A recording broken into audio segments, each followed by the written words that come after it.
पहलगाम आतंकी हमले से जुड़ा अब तक का सबसे बड़ा खुलासा हुआ है। यह इस वक्त की सबसे बड़ी खबर। आतंकी हमले में शामिल हाशिम मूसा पाक सेना में तैनात था। आतंकवादी हाशिम मूसा, जो इस पूरे पहलगाम हमले का मास्टरमाइंड भी बताया गया है, वो पाकिस्तानी सेना में भी तैनात रह चुका है। पाक सेना के स्पेशल फोर्स एसएसजी का कमांडो था हाशिम मूसा। पाक सेना में आसिम फौजी के नाम से जाना जाता रहा है मूसा, जो पहलगाम आतंकी हमले में जिसकी बड़ी भूमिका सामने आई है और मास्टरमाइंड एक तरह से दहशतगर्द ये सामने आया है। इसे लेकर यह बेहद महत्वपूर्ण खबर, पाकिस्तानी सेना में तैनात रह चुका है।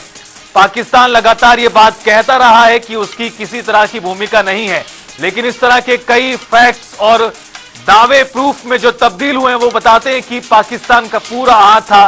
पाक स्पॉन्सर्ड टेररिस्ट ने ये घटना को अंजाम दिया था।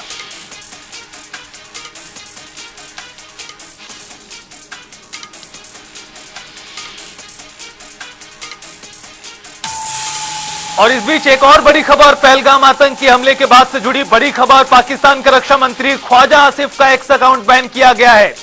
अफवाह फैलाने के चलते भारत में एक्स अकाउंट ख्वाजा आसिफ, जो पाकिस्तान के रक्षा मंत्री हैं और लगातार बदजुबानी और बड़बोलेपन के अपने उदाहरण पेश कर रहे हैं, और अब उन पर एक कार्रवाई की गई है। सोशल मीडिया प्लेटफॉर्म एक्स पर उनका अकाउंट बैन कर दिया गया है। अफवाह फैलाने के चलते भारत में उनका अकाउंट बंद किया गया। फेक न्यूज फैला रहे हैं ख्वाजा आसिफ, जो पाकिस्तान के रक्षा मंत्री हैं।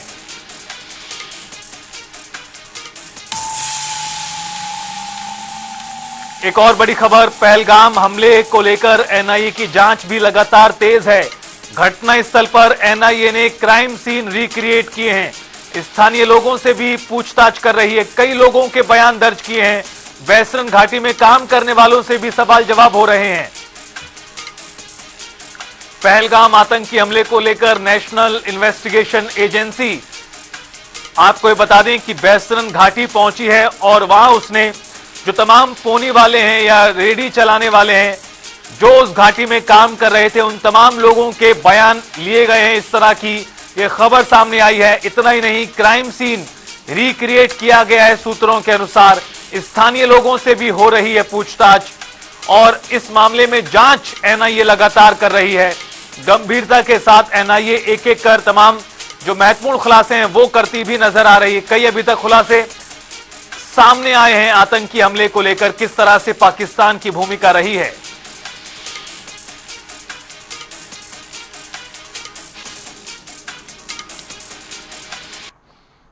और चलिए आपको लेकर चलते सीधा पहलगाम ग्राउंड जीरो से हमारे संवाददाता निसार अहमद हमारे साथ जुड़ गए हैं ज्यादा जानकारी के लिए। पहलगाम आतंकी हमले को लेकर जिस तरह से कार्रवाई हो रही है उन तमाम चीजों पर जानकारी लेंगे। निसार, करीब एक हफ्ते का वक्त गुजर चुका है। इस बीच कई जांच में कई खुलासे हुए हैं। किस तरह से इस आतंकवादी हमले में पाकिस्तान का रोल रहा और जो पाकिस्तान की तरफ से गीदड़ भभकी भी एक के बाद एक सुनाई देने को मिली है।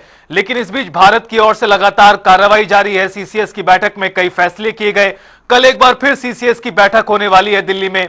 इस बीच किस तरह का हाल है कश्मीर का, दक्षिणी कश्मीर का, और क्या कुछ अभी तक एहतियातन कदम उठाए गए हैं? जी बिल्कुल, अगर देखा जाए तो जिस तरह से 22 तारीख के बाद पूरी तरह से जो कश्मीर में जिस तरह से जो हालात पैदा हो गए हैं, हालांकि यहाँ पे जिस तरह से सिक्योरिटी फोर्सेस जो है पूरी तरह से मन अन और लगन के साथ यहाँ पे काम कर रही है। खासकर एनआईए को जिस तरह से जो मरकजी सरकार ने पूरी एक तरह से इख्तियारात दिए है कि वो इसकी जांच पड़ताल करे।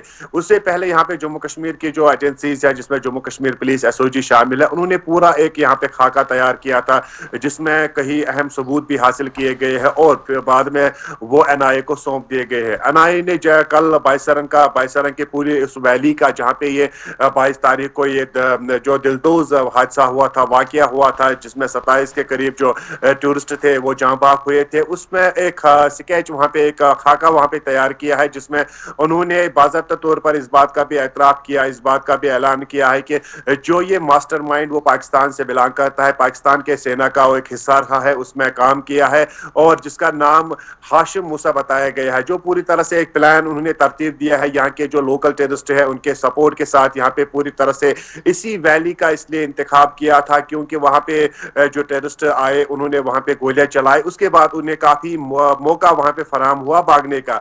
और इस तरह से जो एनआईए को एक बड़ी सफलता यहाँ पे हासिल हुई है। तकरीबन जो पोनी वाले जो घोड़े वाले, खच्चर वाले या दीगर जो वहां पे मजदूर काम कर रहे थे उनको भी हिरासत में एहतियाती तौर पर लिया गया है। उनसे भी लगातार एनआईए की तरफ से पूछताछ, सवाल और जवाब लगातार जारी है। और होटल्स पे भी बार बार वहां पे मुआयना किया जाता है। वहां पे जिस तरह से ये रिकॉर्ड चेक किया जाता है कि वहां पे गेस्ट कब आए थे, कब वहां से डिस्चार्ज हुए थे, कब वहां से निकले थे। और पूरी तरह से तहकीकात जारी है। एनआईए की टीम भी कश्मीर में मौजूद है, खासकर बाइसर वैली जो एक हॉटस्पॉट बनी है जो पूरे मुल्क में, जिस तरह से 22 तारीख को वहां पे दिल को दहलाने वाला वाकया पेश आया था, जिस पर अगरचे सभी सियासी जमातों के साथ साथ मुकामी लोगों ने भी शदीद मजम्मत की, शदीद तनकीद की। और इस तरह से अगर देखा जाए तो सिक्योरिटी एजेंसीज ने जिस तरह से एक वसी पैमाने पर यहाँ पे जाल बिछा दिया है और पूरी तरह से उन जो टेररिस्ट का यहाँ पे लिस्ट भी शाया किया है जिन्होंने पहलगाम का ये अटैक अंजाम दिया है। हालांकि मास्टरमाइंड जो जिसका ताल्लुक पाकिस्तान से बताया जाता है, उन्होंने पूरी तरह से यहाँ पे एक नेटवर्क कायम किया था जो यहाँ के लोकल टेररिस्ट है उनके सपोर्ट के जरिए। उन्होंने इससे पहले भी जो गगनगीर 2024 में जो वाकया पेश आया था, वहां पे जिस तरह से जो दो फौजी जवान शहीद हो गए थे, बारामुल्ला में भी उसने एक अटैक, यहाँ पे जो हाशिम मूसा है पाकिस्तान बेस्ड टेररिस्ट है, इस वक्त लश्कर तैयबा को जम्मू कश्मीर के खासकर कश्मीर वैली में पूरी तरह से यहाँ पे ऑपरेट कर रहे हैं। उनके खिलाफ काफी केसेस दर्ज है मुख्तलिफ थानों में, नॉर्थ कश्मीर में भी, सेंट्रल कश्मीर में भी और अब साउथ कश्मीर में भी। और पूरी तरह से जो यहाँ के सरहदी क्षेत्र है, सरहदी इलाके है, पहाड़ी इलाके है, वहां पे पूरी तरह से ये लगातार फौजियों की जो तादाद है वो बढ़ाई जाती है। और साथ ही साथ जो यहाँ के लोकल एडमिनिस्ट्रेशन है, जम्मू कश्मीर हुकूमत है, एलजी एडमिनिस्ट्रेशन है, वो पूरी तरह से यहाँ पे मीटिंग्स ले रहे हैं। कल भी यहाँ पे निसार एक और सवाल आपसे, जिस तरह से आप ये जानकारी तमाम दे रहे हैं, इसी के साथ ये भी बताइए कि फिलहाल किस तरह के ऑपरेशन अभी ग्राउंड जीरो पर हो रहे हैं और किन किन जिलों में, किन किन इलाकों में खास तौर पर अभी जो सेना की कार्रवाई है जो सर्च ऑपरेशन के रूप में हो रही, चूंकि आतंकवादियों के स्केच जारी हुए हैं, तस्वीरें सामने आई हैं, ना सिर्फ पहलगाम आतंकी हमले के दहशतगर्दों को ढूंढने के लिए, या इसके अलावा और कौन कौन सी जगहों पर अभी सेना ऑपरेशन कर रही है? जी, अगर देखा जाए तो जिस तरह से जो कुटवा, डोडा, सांबा, रियासी जो ये पहाड़ी क्षेत्र है जहां से रास्ता जाता है पहलगाम की बाइसर वैली तक, तकरीबन 350 किलोमीटर का ये पहाड़ी रास्ता है, जहां पे शक है सिक्योरिटी एजेंसीज को कि बाइसर वैली में अटैक अंजाम देने के बाद उन्होंने वही रास्ता चुना है, क्योंकि आगे कोई रास्ता नहीं है, आगे प्लेन है, आगे पहलगाम है। इससे पहले कि जिस तरह से सिक्योरिटी एजेंसीज यहाँ पे उन्होंने पिछले कई दिनों से यहाँ पे गिरफ्तारी अमल में लाई है, 175 के करीब यहाँ पे जिन जो मशकूक अफराद है जो अंडरग्राउंड वर्कर्स होते हैं उनकी गिरफ्तारी अमल में लाई गई है। जो पहलगाम में बाइसरम वैली में जो काम कर रहे थे, घोड़े वाले, जो खच्चर वाले या फिर दीगर जो ऑपरेटर्स वहां पे थे, उनकी भी गिरफ्तारी अमल में लाई गई, उनसे भी पूछताछ की जा रही है। और पूरी तरह से यहाँ पे जो खासकर जो साउथ कश्मीर का इलाका है जहाँ पे यह वाकया पेश आया था, जिसमें अनंतनाग आता है, कुलगाम, शुपाया, पुलवामा, वहां पे बड़े पैमाने पर सर्च ऑपरेशन कई दिनों से लगातार जारी है। यहाँ पे वहां पे गिरफ्तारियां भी अमल में लाई गई है, वहां पे पूछताछ भी जारी है। वहां पे जिस तरह से जो पूरी तरह से जो यहाँ के सरहदी इलाके हैं, खासकर जो पहाड़ी क्षेत्र है जिनमें त्राल भी आता है, शुपाया भी आता है, वहां पे बड़े पैमाने पर सर्च ऑपरेशन जारी है। हालांकि सर्च ऑपरेशन के दौरान यहाँ पे कई सबूत भी हासिल किए हैं, कई सैंपल्स भी यहाँ पे कलेक्ट किए गए हैं, खासकर पहलगाम वैली में जहाँ पे ये वाकया पेश आया था, वहां पे घोड़े बान है जो पोनी वाले होते हैं, उनकी लगातार जांच पड़ताल की जाती है, उनकी पूरी तरह से आइडेंटिटी कार्ड भी चेक किए जाते हैं। रिसेंटली एक महिला का जो वीडियो यहाँ पे वायरल हुआ था जिसमें वो एक पोने वाले का नाम बता रहे थे, उसकी भी गिरफ्तारी अमल में लाई गई, उनसे भी पूछताछ की गई थी। और बाज़ाब्ता तौर पर यहाँ पे अगर साउथ कश्मीर की बात की जाए तो साउथ कश्मीर में ज्यादातर अनंतनाग और कुलगाम में इस वक्त जो सिक्योरिटी फोर्सेस है उन्होंने अपना शिकंजा मजबूत किया है और लगातार यहाँ पे गिरफ्तारियों का सिलसिला जारी है। और एनआईए ने भी यहाँ पे पूरी तरह से इस बात का बिल्कुल इसार, एक तरफ कार्रवाई जो है वो लगातार सरकार की ओर से अमल में लाई जा रही है, फिर चाहे तमाम लोगों की गिरफ्तारी के संबंध में हो, अलग अलग फैसले किए जा रहे हैं जो दिखाई भी दे रहे हैं। दूसरी तरफ सेना ने भी जो ऑपरेशन है उनको तेज किया है। इस बीच ये भी खबर आई कि एनआईए ने आज मौके पर पहुंचकर सवाल जवाब भी किए हैं इस घटना को लेकर। लेकिन निसार ये भी जरा बताइए कि किस तरह से, चूंकि आज ये खबर आई है कि कई जो पर्यटन स्थल हैं उन्हें बंद किया गया है, इनके पीछे क्या तर्क दिए गए हैं और साथ ही साथ अब किस तरह से माहौल है घाटी का, क्या अभी शांति है और पर्यटन किस तरह से जो झटका लगा है जिसे, उसका क्या हाल है अभी?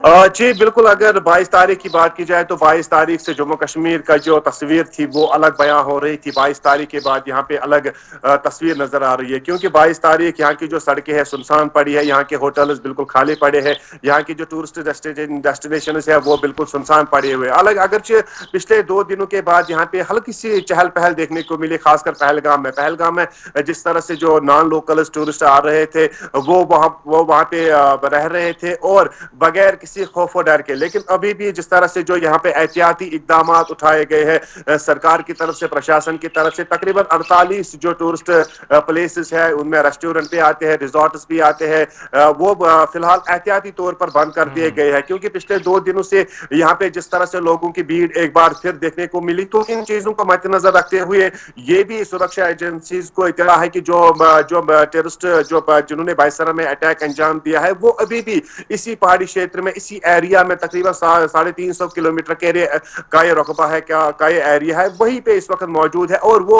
दोबारा यहाँ पे अगर लोगों की भीड़ भाड़ जमा ज्यादा हो जाती है, इन जो ये पार्क्स है, जो ये टूरिस्ट डेस्टिनेशन है, तो वहां पे ऐसा उनको मौका मिल सकता है कि वो दूसरा अटैक भी यहाँ पे कर सकते हैं। तो इन चीजों को मद्देनजर रखते हुए सरकार ने एहतियाती तौर पर यहाँ पे इकदाम उठाए। फिलहाल एहतियाती तौर पर 48 टूरिस्ट डेस्टिनेशन को बंद कर दिया है और वहां पे किसी भी नॉन लोकल या लोकल को जाने की फिलहाल इजाजत नहीं दी जाएगी जब तक कि यहाँ पे पूरी तरह से जो पहाड़ी क्षेत्र है उन टेररिस्टों को न्यूट्रलाइज नहीं किया जाएगा जो अभी भी जिन्होंने बायसरन का अटैक अंजाम दिया था और उसी पहाड़ी क्षेत्र में छुपे हुए हैं। हालांकि उनकी तलाशी भी बड़े पैमाने पर जारी है, वहां पे ड्रोन्स लगातार इस्तेमाल किए जाते हैं, वहां पे पूरी तरह से जो सिक्योरिटी फोर्सेस है जिनको मैदानी इलाकों से हटाकर उन पहाड़ी क्षेत्रों में रखा गया है, तैनात किया गया है, पूरी तरह से उनका सर्च ऑपरेशन जारी है। बड़े पैमाने पर उनको उनकी जो सर्च ऑपरेशन है वो काफी बड़े पैमाने पर जारी है और तवक्का की जाती है कि आने वाले दिनों में उनको न्यूट्रलाइज किया जाएगा। जी बिल्कुल निसार, और देखना यह होगा कि अब जिस तरह से कार्रवाई हो रही है आतंकवाद को जड़ से खत्म करने के लिए,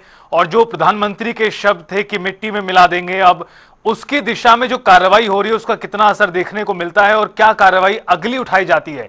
चूंकि पाकिस्तान को भी एक तरह अलग थलग करने के लगातार कूटनीति के स्तर पर एक्शन हो रहा है। कल एक और सीसीएस की बैठक होगी, उसमें भी बड़े फैसले होने की उम्मीद है। फिलहाल आपका बहुत शुक्रिया निसार, इस पूरी खबर पर बातचीत और विस्तार से तमाम अपडेट साझा करने के लिए। तो आपको बता दें कि क्या कुछ कदम अभी तक उठाए गए हैं। पहलगाम आतंकी हमले के बाद से एनआईए की जांच जारी है। कई लोगों को हिरासत में लिया गया है जो इस हमले में जिनकी कुछ भूमिका पाई गई है, या उन तमाम लोगों से पूछताछ की जा रही है जो आतंकी हमले के दिन मौके पर मौजूद थे। पौनी वाले जो दुकान वाले हैं, दुकानदार हैं, उनसे सवाल जवाब किए जा रहे हैं। इसके अलावा आर्मी ने, पुलिस ने दहशतगर्दों के घरों को भी निस्तनाबूद किया है, विस्फोटक के जरिए उड़ाया गया और सख्त संदेश आतंकवादियों को देने की कोशिश और देने का काम अब फौज कर रही है। और दूसरी तरफ कूटनीति के स्तर पर पाकिस्तान को कार्रवाई करते हुए बैकफुट पर लाया जा रहा है, अलग अलग फैसले उसके खिलाफ किए गए हैं। तो इस तरह से तमाम ये कदम अभी सरकार उठा रही है। और आज की खबर है कि कई पर्यटन स्थलों को बंद किया गया है एहतियातन, नॉन टूरिस्ट, टूरिस्ट तमाम लोगों के लिए, ताकि फिर इस तरह की कोई घटना को अंजाम ना दे पाए। सुरक्षा बल मौके पर तैनात है, चौकन्ने तरीके से कार्रवाई में जुटे हुए हैं।